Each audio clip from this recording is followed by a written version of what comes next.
पिछले वीडियो में हमने बताया कि गणपत ने शिया के पापा को बताया कि शिया और आप पर जो अटैक हुआ था वो कोई रेड गैंग के लोगों ने किया था। तब राकेश बोला, रेड गैंग कौन? इतने में टोनी ने कुछ सोचा और बोला, ठीक है, मैं देखता हूँ, तुम शिया के साथ ही रहना। गणपत बोला, हाँ मैं तो उसके साथ ही हूँ। अगले दिन टोनी अपने बॉडीगार्ड के साथ अपने भाई के घर जाता है। घर के बाहर सब जगह ब्लैक कमांडो खड़े हैं। जैसे ही टोनी की गाड़ी वहां पर रुकती है, दो बॉडीगार्ड उसकी तलाशी लेते हैं। फिर टोनी घर के अंदर एक आईडी को गेट पर लगा कर जाता है। अंदर जाने के लिए टोनी को 3 सिक्योरिटी चेक से होकर गुजरना पड़ता है। अंदर जाने के बाद वो अपने भाई से मिलता है। 6 फुट लंबा, कश्मीरी रंग, सफेद कपड़े, आंखों पर चश्मा, हाथ में सिगार, लाल सोफे पर सफेद जूते पहने पैर पर पैर रखकर बैठा हुआ है। छोटे भाई को देखकर वो सिगार टेबल पर रखकर भाई के पास आता है और गले मिलता है और कहता है, बाहर सब खैरियत? राकेश गले मिलते हुए बोलता है, वो लोग फिर से अपनी औकात दिखा रहे हैं। इस बात पर टोनी का भाई गिन्नी अपने हथियारों को तैयार रखने के लिए कहता है। अगले दिन गणपत ने नॉर्थ साइड रेड गैंग के एक सदस्य विन्नी नाम के एक व्यक्ति से संपर्क किया। ये वही शख्स है जो गणपत के साथ रहता है और इसका बहुत अच्छा दोस्त है। विन्नी तेज बुद्धि वाला आदमी है। गणपत जानता है कि विन्नी दोनों गैंग्स में हिंसा करवाने के लिए एकदम सही आदमी है। उसने विन्नी से कहा कि उसे ब्लैक ब्रदरहुड गैंग मुख्यालय जो मुंबई के साउथ में है वहां पर जाना है। वहां जाकर उसे बेरोजगार होने का नाटक करने की जरूरत है जो काम की तलाश में है। विन्नी को पहले तो गणपत की बात पर संदेह हुआ, लेकिन फिर वो बाद में राजी हो गया। गणपत ने विन्नी से वादा किया था कि वो उसे इस काम के लिए अच्छे खासे पैसे देगा।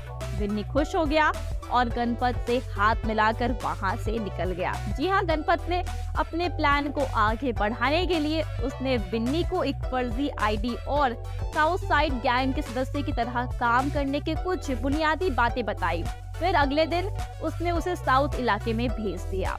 विन्नी नर्वस और परेशान साउथ साइड गैंग मुख्यालय पहुंचा। वहां पर कदम कदम पर गार्ड खड़े हैं जिसने हाथ में बंदूकें रखी है। सिक्योरिटी को विन्नी को देखते ही उस पर शक हुआ, लेकिन विन्नी ने सामान्य व्यवहार करते हुए सबका ध्यान अपने से हटा दिया। उसने वहां के मुख्य गार्ड को बताया कि वो काम की तलाश में यहाँ पर आया है और उसने सुना है कि यहाँ से नॉर्थ साइड गैंग पर शहर का सबसे बड़ा हमला होने वाला है। गार्ड ने कहा, ये तुम्हें किसने बताया? तब विन्नी ने बोला, मेरा एक दोस्त कुछ समय पहले रेड सिंडिकेट में एक ट्रक बारूद और बंदूकें डिलीवर करके आया था और वहां के लोगों ने बताया था कि अब जल्द ही पूरी मुंबई उनके कब्जे में होगी। तब गार्ड बोला, चलो अंदर साहब से मिलो। विन्नी को पूरी चेकिंग के बाद, काफी सिक्योरिटी पार करने के बाद ब्लैक ब्रदरहुड के लीडर जॉनी के पास लेकर जाया गया। जॉनी एक बड़े से हॉल में बैठा है।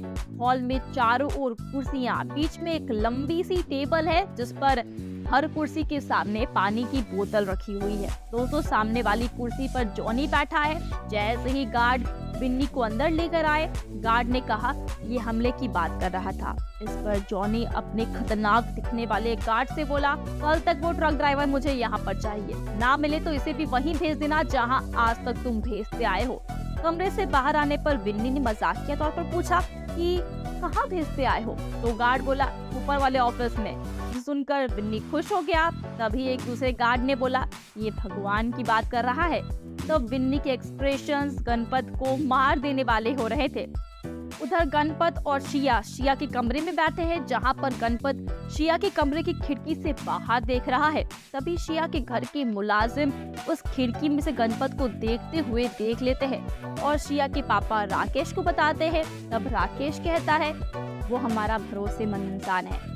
इतने में शिया और उसका ध्यान रखने वाले मुलाजिम राकेश को कहते हैं, जी साहब, ये तो काफी अच्छा इंसान है, हमें इस पर शक नहीं करना चाहिए। दोस्तों, लेकिन गणपत, शिया और चाचा के आने के बाद दूसरा मुलाजिम राकेश को बोलता है, साहब मुझे इस पर शक है।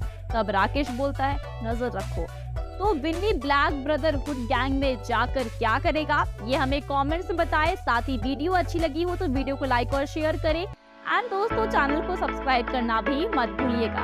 आज के लिए बस इतना ही। मैं प्रगति मिलूंगी आपसे नेक्स्ट वीडियो में। सेफ रहिए, मुस्कुराते रहिए। Bye bye.